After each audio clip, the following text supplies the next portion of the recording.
Bismillahirrahmanirrahim. Bismillahirrahmanirrahim. Pertanyaan pertama, bagaimana cara mengingat Allah Subhanahu wa taala yang sesuai dengan syariat? Apakah dalam mengingat lafadznya atau mengingat kebesarannya atau bagaimana? Jazakallahu khairan katsiran. Allah yajzika khairan insyaallah. Teman-teman sekalian, mengingat Allah bisa dilakukan dengan berbagai aktivitas yang menjadikan kita selalu tersambung dengan Allah Subhanahu wa taala. Segala aktivitas yang kita kerjakan, bila dengan itu menjadikan kita ingat kepada Allah, maka istilahnya dalam bahasa Al-Quran disebut dengan zikir namanya. Zikir. Jadi zikir itu segala aktivitas yang kita kerjakan yang menjadikan kita saat mengerjakannya tersambung dengan Allah Subhanahu wa taala. Ada berbagai jenis zikir yang bisa kita lakukan. Misal ada yang sifatnya ritual.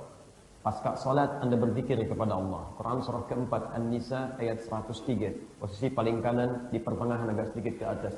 Fa idza qadaytumus salata fadhkurullaha qiyaman wa qu'udan wa 'ala junubikum. Jika Anda telah tuntas mengerjakan salat, silakan berzikir kepada Allah Subhanahu wa taala. Kalau Anda buru-buru, silakan sambil berjalan berdiri. Jadi nggak ada peluang bagi kita untuk berkata, nggak ada kesempatan nih zikir. Saya mau langsung cepat-cepat. Apa nggak bisa Anda zikir dari mulai Anda berdiri sampai ke tempat mobil Anda, ya, ke motor Anda, sambil jalan ke rumah Anda, kan bisa dilakukan daripada ngobrol yang tidak bermanfaat. Apa zikirnya? Bisa Anda ucapkan istighfar, astagfirullah, astagfirullah, astagfirullah sambil jalan, dan bukan aib, nggak ada salahnya daripada melihat dan berkata sesuatu yang tidak bermanfaat. Hadis riwayat Muslim nomor hadis 591. Anda sesuai dengan ucapan Allahumma antas salam, la ilaha illallah, lahu la syarika lah, lahul mulku wa lahul hamdu wa huwa ala kulli syai'in qadir. Hadis Muslim nomor hadis 593. Ya, waq'udan, kalau Anda mampu, ya, kemudian luang waktunya, silakan sambil duduk. Anda tambahkan lagi subhanallah, alhamdulillah, Allahu akbar masing-masing 33 kali. Ada di hadis Muslim nomor hadis 597. Kemudian setelah itu Anda bacakan beberapa ayat Quran di An-Nasai misalnya, di jilid yang keempat, halaman 99, Anda bacakan ayat Kursi, Anda bacakan Al-Ikhlas, atau kemudian Al-Falaq, An-Nas, ada di Abu Dawud nomor hadis 1523, dan setelah itu Anda berdoa kepada Allah Subhanahu wa taala, karena doa bagian dari zikir. Ya, Quran surah ke-7 ayat 205. Wadhkur rabbaka fi nafsika tadarruan wa khifatan wa dunal jahri minal qaul. Silahkan bermohon kepada Rabb. Ya, kalimat bermohon meminta kepada Allah, berdoa kepada Allah disebut dengan kalimat zikir di situ. Karena ketika Anda berdoa, Anda ingat dengan Allah. Mustahil Anda nggak ingat Allah kalau sedang Anda berdoa itu. Ya, umumnya orang kalau sedang butuh, dia ingat Allah. Ketika dia ingat Allah, dia berdoa kan? Maka ketika Anda berdoa itu disebut dengan zikir. Di antara doa yang paling ringan misalnya, Ibnu Majah nomor hadis 925. Nabi sering membiasakan pasca salat, Allahumma inni as'aluka ilman nafi'a wa rizqan thayyiba wa amalan mutaqabbala. Atau doa yang sesuai dengan permohonan kita. Jadi kalau Anda ingin berzikir, silahkan dengan kalimat thayyibah, silahkan dengan doa, atau Anda bisa membaca Al-Quran. Ya, Anda kebanyakan baca Al-Quran sehingga lupa dengan Al-Quran misalnya. Masya Allah. Bahkan tidak sedikit sekarang yang sudah bergelar ustaz, sering dakwah, bergelar ulama bahkan, Masya Allah, lupa baca Al-Quran sehingga tidak tahu spirit Al-Quran. Para ulama klasik, para ulama salih, hampir semua kitab tafsir menyatakan penafsiran yang sama. Al-Maidah 51. Tiba-tiba Anda datang entah dari mana dengan gelar yang tidak jelas, dengan pendalaman yang tidak tepat dan sebagainya, tiba-tiba mengatakan ayat ini sudah tidak berlaku lagi. Anda siapa gitu kan? Tayyib, bagaimana Anda bisa bertentangan dengan para ulama yang thiqah, yang sahih, hafal Quran dengan segala riwayatnya, hafal hadis, paham bahasa Arab, menulis kitab tafsir, ya, Masya Allah gelarnya jelas dan diakui oleh para ulama sedunia. Anda, jangankan sedunia, beberapa tempat barangkali belum pernah kenal Anda. Mimpi pun belum pernah melihat Anda. Kebayang pun tidak. Hafal Quran juga tidak. Paham bahasa Arab juga tidak. Mustahil ada penghafal Quran seperti ini. Mustahil. Jadi ada sesuatu yang keliru dalam dirinya. Ya, kemungkinan besar jarang baca Quran juga. Ya, kalau orang sering baca Quran, dekat dengan Quran, maka spirit Quran akan hadir dalam jiwanya. Beda dengan orang yang jarang baca Al-Quran. Karena itu teman-teman sekalian, dalam konteks seperti ini, perhatikan, membaca Quran bagian dari zikir. Bagian dari zikir. Quran surah ke-15 ayat 9. Posisi paling kanan di pertengahan. Inna nahnu nazzalna dzikra wa inna lahu lahafizun. Perhatikan, sifat orang beriman ketika membaca Al-Quran, sifat bacaannya disebut dengan zikir, bukan sekedar bacaan. Jadi bacaan yang mengingatkan dia dengan Allah Subhanahu wa taala. Jadi kalau antum benar baca Al-Qur'annya, maka bacaan Anda itu akan menyambungkan Anda dengan Allah. Ingat Anda pada Allah. Ya. Makanya orang beriman itu jangankan baca, kalaupun dibacakan pada dia Quran, bergetar jiwanya, meningkat imannya. Quran surah 8 dari ayat 2 sampai dengan ayat 3 sampai dengan ayat 5-nya itu. Wa idza tuliyat 'alaihim ayatuhu zadatuhum imana wa 'ala rabbihim yatawakkalun. Orang-orang beriman itu kalau dibacakan, dia dengar saja ayat Quran, itu bergetar jiwanya. Bertambah keimanannya, apalagi dia baca sendiri, gitu kan? Nah, jadi kalau ada seseorang baca Al-Quran, dengan Quran itu tidak mengingatkan dia dengan Allah, tidak menjadikan dia takut pada hukum-hukumnya, ya, dan berani menanggung resiko yang bahkan telah disampaikan ancamannya, ada yang salah dengan dirinya. Taib. Menghafal Quran, bagian dari zikir. Jadi kalau Anda berkata, bagaimana zikir yang syar'i? Boleh silakan, banyak menghafal Al-Quran. Sambil jalan, mudzakarah, sambil bawa mobil misalnya, setel, ada MP3-nya sekarang. Dengarkan ayat Qur'annya sambil Anda mulai menghafal 1, 2, 3 ayat. Bagian dari zikir. Dalilnya Quran surah ke-54 ayat 17, ayat 22, ayat 32 dan ayat ke-40. Walaqad yassarnal Qur'ana lidzikri fahal min mudzakir. Dan sungguh kami telah mudahkan ayat Al-Qur'an itu untuk dihafalkan, diingat. Kalimat mengingatnya menggunakan kata zikir. Ingat, bukan karena kalau Anda yang menghafal, jangankan Anda. Barangkali yang tidak beriman pun, yang belum beriman bisa menghafal Quran. Sekarang kita cek. Ya, Anda jangan duga bahwa orang yang muslim saja atau yang beriman saja bisa menghafal Quran. Non muslim Pak, ada yang menghafal Quran. Ada. Kalau Anda pelajari nanti ada beberapa universitas yang didirikan, kemudian di antara fakultas yang ada di sana itu ada fakultas-fakultas dirasat Islamiyah, Islamic Studies. Pelajarannya Islamologi, bagaimana mempelajari tentang Islam.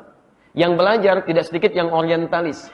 Mereka memang belajar tentang ketimuran dan Islam khususnya untuk menemukan celah-celah dalam Islam, dalam sumber-sumber hukum Islam untuk dipersoalkan kemudian hari. Maka muncullah seperti Snok Hogronya dulu, yang datang ke Nusantara, datang ke Aceh, bahkan disebut dengan Mufti Batavia. Apa Anda duga dia nggak hafal Quran? Hafal. Jadi kalau cuma urusan menghafal, orang lain pun bisa. Orang beriman itu ketika dia menghafal, zikir, menjadikan apa yang dia hafal mengingatkan dia kepada Allah Subhanahu wa taala. Makanya penghafal Quran yang benar itu ketika Quran sudah ada dalam dirinya dan dia ingat dengan Allah, maka ayat itu akan membimbing dia dalam setiap aktivitasnya. Dan saya sering ungkapkan kalimat ini. Beda Pak penghafal Quran yang benar dengan yang belum benar. Begitu dia hafal satu ayat, misal, wailul lil mukadzibin, celaka bagi para pendusta. Maka setiap ada peluang untuk dusta dibawa oleh setan, dia ingat ayat ini akan mengingatkan dia untuk menahan lisannya. La yaskhar qaumin qaum, jangan saling mencela. Begitu ada yang memprovokasi, ayat ini akan muncul. Jangan balas dengan celaan. Jangan balas tindakan bodoh dengan kebodohan lagi. Begitu dia berjalan, dia ingat ayatnya. Quran surah ke-25 misal. Ayat 63 itu. Wa ibadur rahmanil ladzina yamshuna 'alal ardi hauna. Kaki dia melangkah, langkahnya pun akan baik, tawadhu. Mustahil ada orang hafal Quran, tahu ayatnya akan melangkah dengan sombong. Demikian dari ujung kepala sampai dengan ujung kaki.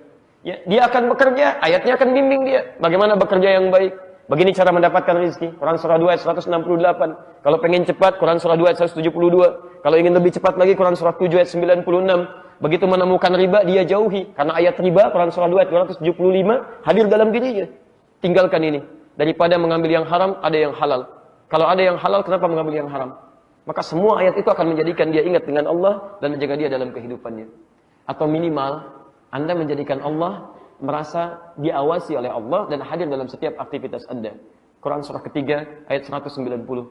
Alladzina yadhkuruna Allaha qiyaman wa qu'udan wa 'ala junubihim. Ya, dari ayat 190 sampai dengan 191 ya. Jadi diingatkan, kalaupun bukan zikir ritual, maka jadikan zikir itu dalam lingkup kehidupan sosial kita. Bekerja ingat Allah, makan ingat Allah, minum ingat Allah, menulis ingat Allah. Itulah zikir yang terbaik. Itu zikir terbaik. Dan aktivitas itu oleh Nabi disebut dengan nama ihsan namanya. Ihsan.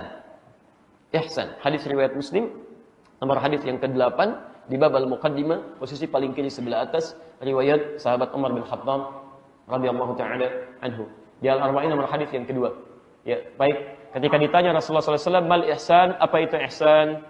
Lihat kalimatnya, an ta'budallaha ka'annaka tarahu fa in lam takun tarahu fa innahu yaraka. Orang ihsan itu adalah orang yang berusaha menjadikan seluruh aktivitasnya sebagai ibadah karena Allah. Perhatikan cara menerjemahkannya. Dia menjadikan seluruh aktivitasnya sebagai ibadah karena Allah. Jadi ketika dia akan minum, dia jadikan minumnya ibadah. Bukan cuma minum. Kalau hanya minum, orang lain pun bisa minum. Ketika dia akan makan, dia jadikan sebagai bagian dari ibadah. Berpakaian, dia jadikan sebagai bagian dari ibadah. Masya Allah. Dan dia merasa bahwa ketika dia akan ibadah itu, Allah melihatnya. Mengawasi dia. Makanya orang yang seperti ini gak akan sembarangan. Anda bekerja, kemudian dipasang CCTV. Anda merasa diawasi CCTV, Anda gak akan sembarangan dalam berperilaku.